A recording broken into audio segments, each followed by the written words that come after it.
We have heard that there are people here that have consumed large quantities of alcohol.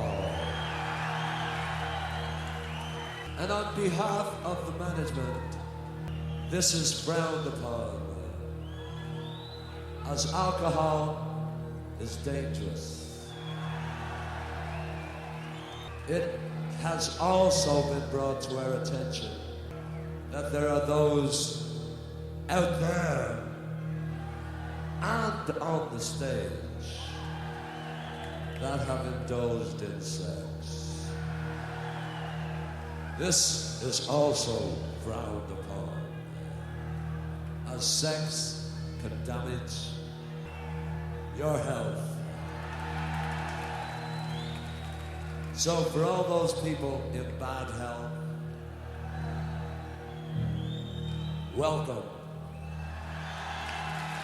I've got to give it up. Howdy, everyone. Welcome to PodCast14 from AudioRising.com. That little sound clip was a piece from the very first Thin Lizzy album I bought, probably back in the mid to late 80s. The album is called Life or Live. You'd have to look at the cover, but it's actually both. And one of my favorite songs on there is Got to Give It Up, this is the intro to that song. I was listening to this record the other day for the first time in a while, and I started chuckling because it's a song obviously about having to give up whatever substance someone's addicted to and just not knowing how to do it. And the song kind of walks you through, look, this is all the crap that's gone wrong in my life. I've got to give this up. And it was probably a tad bit autobiographical to Phil Lynott, who was the singer and bass player and founder of Thin Lizzy back in the day. But I use that intro because this Podcast 14 is going to consist of my thoughts on drinking. And I don't have a whole lot of deep thoughts when it comes to other people's drinking, I'll be honest with you. Some of more conservative viewpoints might look at me sideways for playing that clip, but I love that song. I love that clip, and it's funny. It's funny. But, you know, on behalf of the management, alcohol, sex, and drugs are frowned upon. We have no problem making money off of the artists that create such music and such lyrics, but it's frowned upon. So it's just tongue-in-cheek. It's funny. It's like, if anybody's old enough to remember Foster Brooks back in the day, Foster Brooks was a comedian who always played a drunk. And from what I understand, he never drank. And obviously, but he was brilliant at just coming across as completely sloshed. And I know that there are people out there that would say, oh, that's just horrible, just ew, when it comes to, you know, alcohol usage and stuff like that. Katharine Hepburn comes to mind in Rooster Cogburn telling John Wayne, you know, all that does is make you silly. Why would people want to be silly? And, you know, just things that sounds like something my mother would say, you know, I mean, and I get it, but it cracks me up. There was something online the other day, I can't remember if it was Facebook or Twitter or what. It showed a bunch of dogs, and they've all got this shocked look on their face, and down at the bottom it says, people's reactions when I tell them I don't drink. And I just thought it was hilarious. So I get a kick out of that kind of stuff. And that is true. I had a job that I accepted some years back, and this was post-sobriety. I won't go into too many details about it, but the type of work they did, they had a lot of, we'll just say, cold storage. And the guy that was my supervisor come out and said, the owner asked if I showed you our special storage area or something. I don't know what it was. So he takes me over to this refrigerator and he opens it up, and it's got any beer you could possibly ever want stacked in here. And this was in their office. This was their place of business. I'm like, oh, okay. And I just kind of laughed and let it go. But it was funny because over the next 3 hours, it was like everybody that I this was a technical support facility, smaller company. And everybody that I sat down to train next to on their phone system, their computers, their pricing, all that kind of stuff, brought this up. Hey, did they show you the refrigerator? And I just sat there and kind of chuckled. And immediately I know what they're talking about. I'm like, yeah. And they're like, now here's the thing. You can't drink before 4 o'clock and only on a Friday. And I'm like, okay, all right. In the back of my mind going, well, that's not going to be an issue for me because I don't drink, And so finally I got sick of hearing it, and I thought, well, I'm just going to try this. And I said, that's really cool. I said, but I don't drink. And I mean, it was like half the people that worked in these cubicles all turned from their desks and stared at me like these dogs on Facebook. It's like, huh?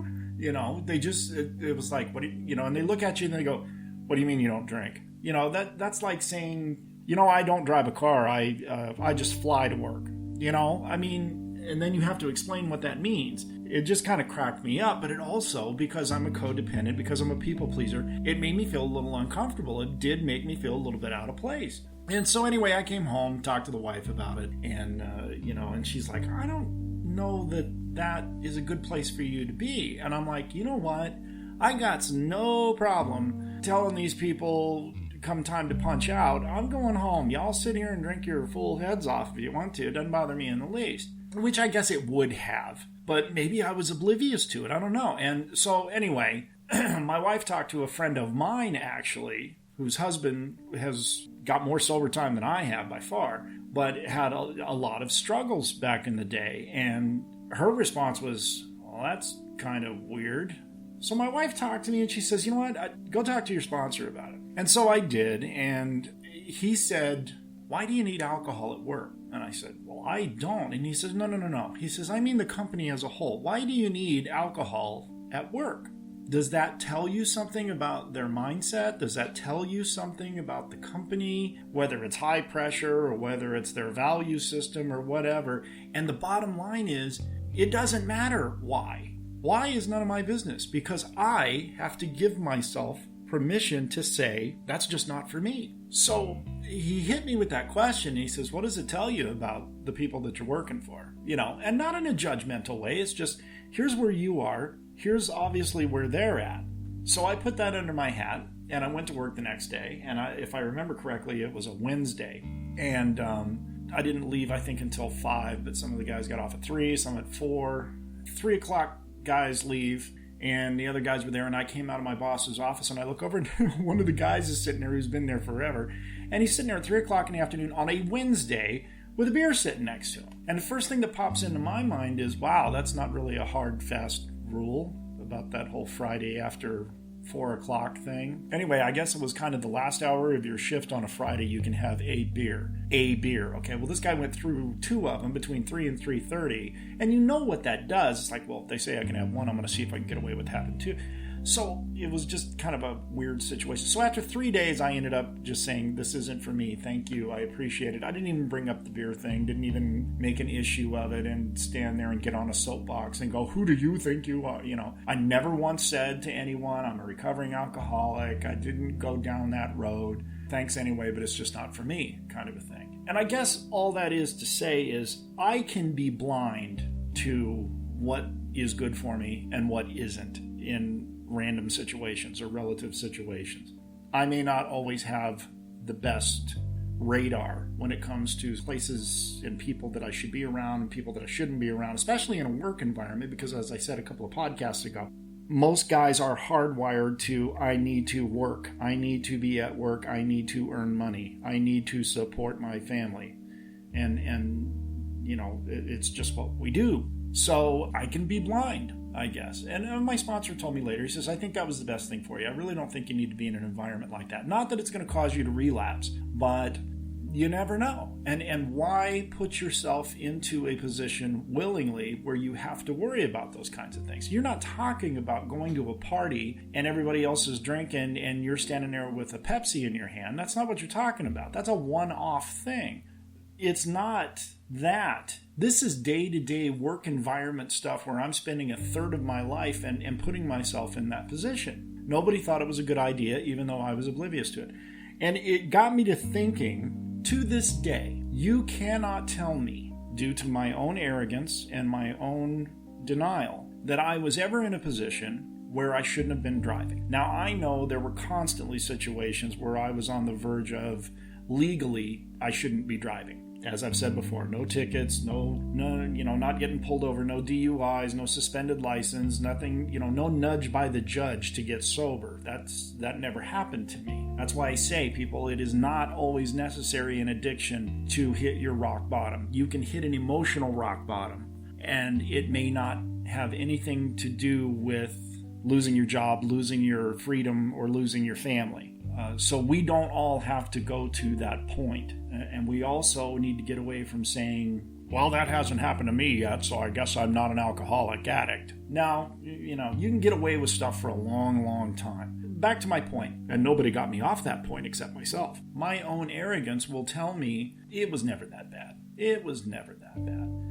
And quite honestly, from a legal standpoint, or, I'm not one of these guys that came home in a rage and started breaking everything in the house and beating my kid. No, none of that stuff. This was more of an internal, functional addiction, and I didn't fall into any of the stereotypes. I didn't hide my drinking. That was something that I grew up around, and it made me think that if you hide your drinking, then it's wrong. Well, if you have to hide it, there's probably something wrong. I didn't binge drink. I didn't spend money that I didn't have. But there were times when I went off the rails, and I think I would have if I was drunk or sober during those times, because there were times in my life, obviously we all have them, where I just was not in a good place. But getting back to the original point of the podcast, I don't judge anyone for their drinking, okay? I don't stand there. Like I was told early on, no one can call you an alcoholic but you, okay? You're the one that has to decide whether you are or you're not. It's not... Now, people will say to you, oh, you're a miserable frickin' drunk, or you drink too much, or is that going to be your last one? People can do all those things. It's very accusatory, it's very judgmental, and it causes someone who's like us, and when I say like us, I mean like an alcoholic addict type of person, it causes us to rebel even more. It causes us to submerge even further our habits, our drinking habits, or whatever it may be. It causes us to put a wall up in front of people, and it's a horrible, horrible disease. At the same time, it ain't my place to tell anybody, oh, boy, I'll tell you what, they drink too much. Like, I could go into a grocery store or go into a Circle K or something and see a guy stand in front of me with an 18-pack of beer. For all I know, that guy, that's his beer for the year. That's his, and I say that because they're not always buying premium brands, right? It's not like you're throwing a party tonight and you're picking up Milwaukee's Best or something. And so you can't judge, because that could be this guy's 18-pack that he picks up once every 6 months. That's not for me to say. Now, granted, the majority of people who you find drinking like I drank are just like me. They have no business doing it. But that's not for me to decide. That's not for me to say. This is what they mean when they say in AA or in any type of group recovery setting, keep your own side of the street clean. Don't worry about everyone else's situation, because that's how we get into that dry, drunk, judgmental, grumpy-ass mentality where everything sucks and everybody's... Don't do that. The bottom line is, for me, I cannot drink alcohol. It's just that simple, because I have too high of a tolerance to it. I can put it away like crazy. It really serves no good purpose in my life, because the anxiety and panic issues were there with or without. It doesn't make any difference. Have I ever had a full-blown panic attack while I was drinking? No. But with medication and the work that I'm doing in my life right now, I don't generally have panic attacks anyway. And if I'm going to have a panic attack, it's when I'm driving. And drinking in order to drive doesn't work, as anyone in law enforcement would be quick to point out. But I have friends that will go to a party, they'll drink, they'll have a good time, and that's fine. I've known people to go to parties and overdrink and, kind of feel worse about it as the hours went on. But again, that's not my place to decide. And I never judge anyone for drinking, for the simple fact that who am I to judge? I don't have any room to talk, because all I am is an alcoholic whose disease is in remission. I'm a sober alcoholic. and I still work on the thinking that got me there in the first place. So, like they say, the world's record is 24 hours, and, all I have is maybe a little more sober time than a lot of people I know. And there's a lot of people I know that have more sober time than I do. And to the Christian community, I would say, look, I know Christians that drink, and some of them shouldn't be. And I know Christians that can have one beer and walk away, or one glass of wine and walk away. And that's fine too. But who you are and what your standing is, or what your beliefs are as far as God, is not going to determine whether or not your drinking is acceptable or excessive. That doesn't have anything to do with it. You can't sit there and say, well, I drank quite a bit, but I believe A, B, C, D, E. That doesn't change anything. I mean, you can't sit there and look at other people or look down your nose at other people simply because you control your drinking better than someone else does. And by the same token, do not sit there and tell me that you can abstain from alcohol and drugs and basically be one of those people that say, well, I just don't have any bad habits, and look down your nose at people that do. Okay, because trust me, I know a lot of sober people that are an absolute mess. I know a lot of sober people that are not sober-minded, okay? Like I say, no one ever gets pulled over and thrown in jail for being a control freak. No one ever gets pulled over and thrown in jail for being so codependent that they can't hardly spell their own name without putting another person's name next to it, okay? You can be the most abstinent person in the world when it comes to ingesting recreational chemicals and still be a jerk and still be it starts with a B. Okay, so don't think you've got it all together just because you don't drink and you don't smoke and you don't use drugs and you don't, people are people. Every one of us has an infinite number of screw-ups, and all of us have gifts.